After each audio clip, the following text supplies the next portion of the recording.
Hello everyone, welcome to NCERT learning corner. आज हम पढ़ेंगे ईवीएस ऑफ क्लास थर्ड। ये है आपका चैप्टर नंबर 3। चैप्टर का नाम है वाटर। ठीक है, हम इसको पढ़ेंगे। चलिए शुरू करते हैं।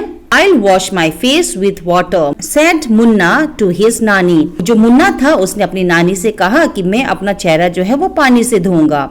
We all quench our thirst with water। quench का मतलब होता है प्यास बुझाना। तो यहाँ पर लिखा है हम सभी अपनी प्यास जो है वो पानी से मिटाते हैं। जब हमें बहुत प्यास लगती है, जब हम बहुत थर्स्टी होते हैं, तो हम अपनी प्यास किससे बुझाते हैं? वाटर से।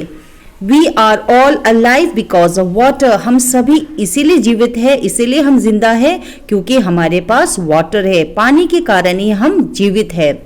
Water has been with us for ages। पानी हमारे साथ युग युग से है, यानी जब से धरती का निर्माण हुआ है तब से ही पानी हमारे साथ है। For ages का मतलब होता है Its story can fill so many pages। यानी अगर हम पानी के बारे में कोई कहानी लिखना शुरू करेंगे ना, तो इतने पेजेस भर जाएंगे कि उसका कोई जवाब नहीं है। That's why it is written here कि its story can fill so many pages। हम अगर कहानी लिखने के लिए बैठेंगे तो हम पता नहीं कितने पन्नों की कहानी लिख देंगे पानी के बारे में। Somewhere it is due। कहीं पर ये ओस की तरह दिखता है। जब आप सुबह सुबह उठते हैं मॉर्निंग में, तो आप देखेंगे पत्तों के ऊपर, घास के ऊपर एक छोटी छोटी बूंदें होती हैं, उसको कहते हैं ड्यू, और हिंदी में इसको कहते हैं ओस। तो आप ओस के फॉर्म में भी आप पानी को देख सकते हैं। Somewhere it is snow। कहीं पर ये स्नो के फॉर्म में भी दिखाई देता है। Steam is also water as you know. और क्या आपको पता है जो झरने होते हैं वो भी पानी का एक फॉर्म होता है। तो कहने का मतलब है पानी कई तरह के फॉर्म में दिखे जाते हैं या पाए जाते हैं। Water has form so many. पानी के कई रूप होते हैं, कई रंग होते हैं। That is why says my nani. That is what says my nani. और यही मुझे नानी बताती है पानी के बारे में। यहाँ पर मुन्ना बता रहा है कि वो जो उसकी नानी है वो उसको पानी का महत्व के बारे में बता रही है, उसकी इंपॉर्टेंस के बारे में बता रही है। The river flows. नदियां बहती है।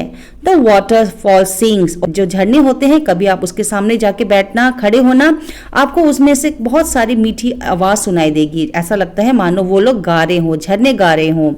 And water swells in lakes and springs. और जो पानी है वो जब नीचे को गिरती है तो वो लेक्स में यानी तालाब में और स्प्रिंग्स में जाके इकट्ठा हो जाते हैं। Life on earth it has brought watered field and life they got. Life on earth यानी धरती में जीवन तभी संभव हुआ जब उसमें पानी है ना। अगर हम पानी के बिना इस धरती पे जीने की कोशिश करेंगे तो ये बिल्कुल इम्पॉसिबल है, ये हो ही नहीं सकता। जो जीवन है वो किसकी वजह से है? पानी की वजह से है।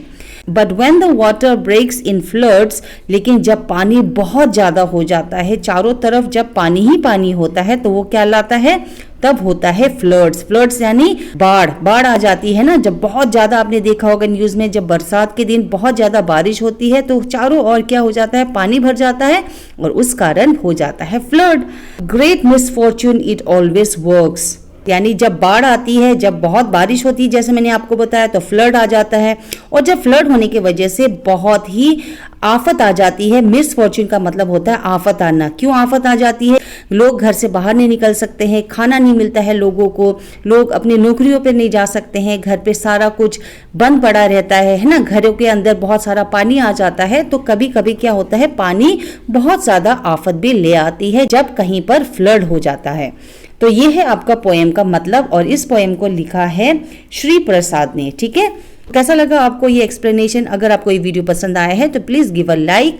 ऐसे ही और भी सब्जेक्ट्स पढ़ने के लिए, इंग्लिश, हिंदी, आप इस चैनल को जरूर सब्सक्राइब कर देना। Thank you so much for watching. Happy learning.